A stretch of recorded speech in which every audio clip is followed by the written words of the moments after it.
நாங்கள் கட்டிய கட்டடத்திற்கு வெள்ளையடிக்க வந்த சீர்திருத்தவாதிகள் அல்ல, அந்த கட்டடத்தை இடித்து விட்டு மறு கட்டடம் கட்ட வந்த புரட்சியவாதிகள். நாங்கள் ஆள் மாற்றம் ஆட்சி மாற்றத்திற்கு வந்தவர்கள் அல்ல என் அன்பிற்குரிய சொந்தங்களே. அடிப்படை மாற்றம், அமைப்பு மாற்றம், அரசியல் மாற்றத்திற்கு வந்த புரட்சியவாதிகள். இந்த கட்சி ஆட்சிகளால் இந்த அமைப்பை வைத்துக் கொண்டு ஊழல் லஞ்சத்தை ஒழிக்க முடியாது, நல்ல ஆட்சியை தர முடியாது. இது லஞ்சமும் ஊழலும் தேசியமயமாக்கப்பட்ட தேசம். அதை தகர்த்து எரியணும்னா அடிப்படையை தகர்த்து மறு கட்டமைப்பு செய்யணும். அதான் இளைய புரட்சியாளன் பகத்சிங் சொல்றான், புரட்சி என்பது வன்ம ரத்தம் சிந்துகிற வன்முறையாகத்தான் இருக்க வேண்டும் என்பது அல்ல, அது துப்பாக்கி தோட்டாக்களை தொழுவதும் அல்ல. பிறகு எதுதான் புரட்சி?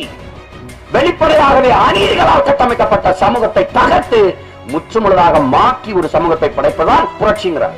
அப்படிப்பட்ட புரட்சியை சேர்ந்த பிள்ளைகள் நாங்க. மற்ற மாதிரி ஊழக்கு முடி போட்டு வீட்டுக்கு வீடு காசு கொடுத்து ஓட்டுக்கு அப்படி தேவை எங்களுக்கு இல்ல. நீங்க காசை வாங்கிட்டு ஓட்ட போட்டுக்கொண்டே இருங்கள், ஓட்ட போட்டுக்கொண்டே இருங்கள். ஒரு நாள் எங்களை விட்டால் நாதி இல்லை என்று உங்களுக்கே தோணும். குடிக்க நீர் இருக்காது, பசிக்கு சோறு இருக்காது, நாடு சுடுகாடா மாறி